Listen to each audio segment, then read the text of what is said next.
Sir ఇప్పుడు అంటే మీకు క్లారిటీ ఇస్తున్నా, యాక్టివ్ ప్రొడ్యూసర్ చాలా మంది దీనికి మద్దతుగా ఉన్నారు, కొందరు వ్యక్తులే మద్దతుగా లేరు. వాళ్ళ బాధలు వాళ్ళు చెప్పుకుంటున్నారు, వీళ్ళ బాధలు వీళ్ళు చెప్తున్నారు. బాధలు అందరికీ ఉన్నాయి, వాళ్ళకి బాధలు లేవని అనట్లేదండి. సినిమాలు మేము తీస్తున్నాం, వాళ్ళు తీస్తున్నారు, బాధలు ఉన్నాయి. కానీ ప్రాబ్లం ఏంటంటే బాధలు ఉన్నాయి కదా అని చెప్పేసి వాళ్ళు కనీసం సర్వే అవుతారు. ఇప్పుడు మేము సినిమాలు తీస్తున్నాం, ఇక్కడ కాకపోతే హిందీలో తీస్తున్నాం, బాలీవుడ్లో తీస్తున్నాం, ఎక్కడైనా సినిమా ఆగట్లా, థియేటర్లు ఆగిపోయే పరిస్థితికి వచ్చినాయి. ఇప్పుడు ఇక్కడ ఉన్న స్టేజ్ మీద ఉన్న చాలామంది ఎగ్జిబిటర్లు మేము బంద్ చేస్తాం థియేటర్లు అంటే, లేదు పర్సంటేజ్ విధానానికి ఫైట్ చేసి పర్సంటేజ్ని నిలబెడతాం, మీరు ఓపిక పట్టండి అని ఒక 20 థియేటర్లు హోల్డ్ అయ్యి ఉన్నాయి ఇలా సిటీలో. లేకుంటే 20 థియేటర్లు బంద్ అయిపోతాయి. ఇప్పుడు కాకపోతే వాళ్ళకి హామీ ఇచ్చే మేము తీసుకొచ్చాము ఇక్కడికి. ఎందుకంటే ఇలా స్వార్థం ఏం లేదు, మాకు సెల్ఫిష్నెస్ ఏం లేదు. ఇక్కడ నైజాం ఏరియాలో థియేటర్లు బంద్ అయితే అందరూ ప్రొడ్యూసర్లు బాంబేలో పోయి అగ్రిమెంట్ చేయాలి. ఇలా బాంబేలో సింగిల్ థియేటర్ లేదండి, ఎక్కడ సింగిల్ థియేటర్ మనగడ మొత్తం పోయింది. ఓన్లీ ఉన్నదల్లా ఇప్పుడు మన ఓన్లీ తెలుగు ఫిలిం ఇండస్ట్రీలో ఉన్నాయి సింగిల్ థియేటర్లు. దీన్ని కాపాడుకోవాల్సిన బాధ్యత మనకుంది. ఇప్పుడు మేము ప్రొడ్యూసర్, డిస్ట్రిబ్యూటర్, ఎగ్జిబిటర్ మూడిట్లో ఉన్నాం మేము. అయినా ఎందుకోసం ఎగ్జిబిషన్ దాని గురించి వాళ్ళు వచ్చి ఇక్కడ నిలబడ్డాం. థియేటర్లు బతకాలి.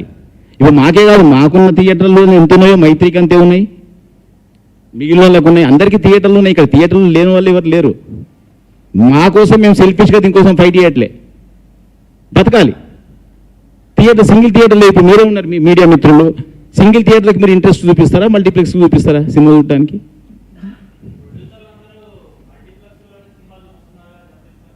అది మరి మీరు అవాయిడ్ చేయట్లేదు, మీరు ఏంటో ఇంట్రెస్ట్కి వెళ్తున్నారు. మమ్మల్ని చిన్న చేసి వీళ్ళు అదే ఎగ్జిబిటర్లు అదే అంటున్నారు, మీరు కూడా మమ్మల్ని చిన్న చూస్తున్నారని. సార్ మీరు వెళ్ళి సింగిల్ థియేటర్ని సినిమా చూస్తామనండి, మీరు అక్కడే టికెట్లు ఇవ్వండి అనండి. కాదు సార్,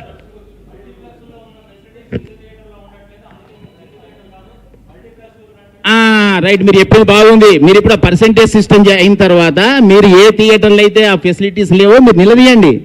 ఇప్పుడు నా థియేటర్లు ఉన్నాయి, లేకుంటే సునీల్ థియేటర్లు ఉన్నాయి, లేకుంటే ఇంకెవరి థియేటర్లు, ఆ థియేటర్కి వెళ్ళి సినిమా చూడండి. సినిమా చూసిన తర్వాత ఏంటి థియేటర్ ఇలా ఉందని అప్పుడు మీరు రాయండి. సార్ సార్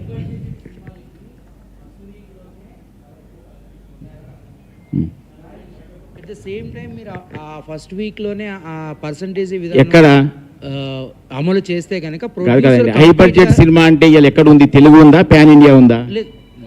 మీరు నాకు ఆన్సర్ చెప్పండి. హై బడ్జెట్ మూవీ తెలుగు సినిమానా, పాన్ ఇండియా సినిమానా? అది చెప్పండి నాకు ఆన్సర్. తెలుగు సినిమానే, Telugu cinema pan India cinema అయింది. ఇలా తెలుగు సినిమా లేదు, high budget cinema pan India.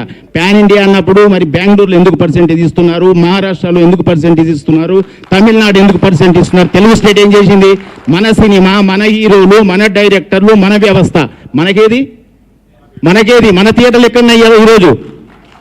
మీరు మాట్లాడండి సార్, మీడియా మీరు మాట్లాడండి, మీరు నిలదీయండి క్వశ్చన్లకు ఆన్సర్లని. మేము కాదు మాట్లాడాల్సింది. మేము మాట్లాడితే శిరీష్ రెడ్డి బ్యాడ్, శిరీష్ రెడ్డి ఇలా మాట్లాడతాడు. ఇది కాదు, వ్యవస్థని మొత్తం టోటల్ ఇండియాలో అన్ని స్టేట్లు తిరగండి, తిరిగి ఎక్కడ ఏ వ్యవస్థ ఎలా నడుస్తుంది.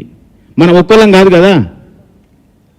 పాన్ ఇండియా సినిమాలు చేసి ఒక పుష్ప లాంటి సినిమా ఇలా ఎంతమంది ఎంజాయ్ చేశారండి వరల్డ్లో, ఇండియాలో. మనం ఎక్కడ ఎంజాయ్ చేశాం? మనకేంటి చెప్పండి? వాళ్ళు ఎంజాయ్ చేస్తున్నారు. ఇప్పుడు అక్కడ పోయి అందరికి పర్సెంటేజ్ ఇచ్చేస్తున్నాం కదా మనమే. మేము గేమ్ చేంజర్ చేసాం, మేము పాన్ ఇండియా సినిమాలు చేస్తున్నాం, మేము ఇప్పుడు హిందీలో సల్మాన్ ఖాన్తో సినిమా చేస్తున్నాం. అంటే ఎంత పాన్ ఇండియా సినిమా అయినా తెలుగు స్టేట్స్లో వచ్చే డబ్బు వేరు, మిగతా దాంట్లో ఇప్పుడు మీరు అన్నట్టు బెంగళూరులో ఇస్తున్నారు, లేకపోతే తమిళనాడులో ఇస్తున్నారు అంటే నెంబర్ ఆఫ్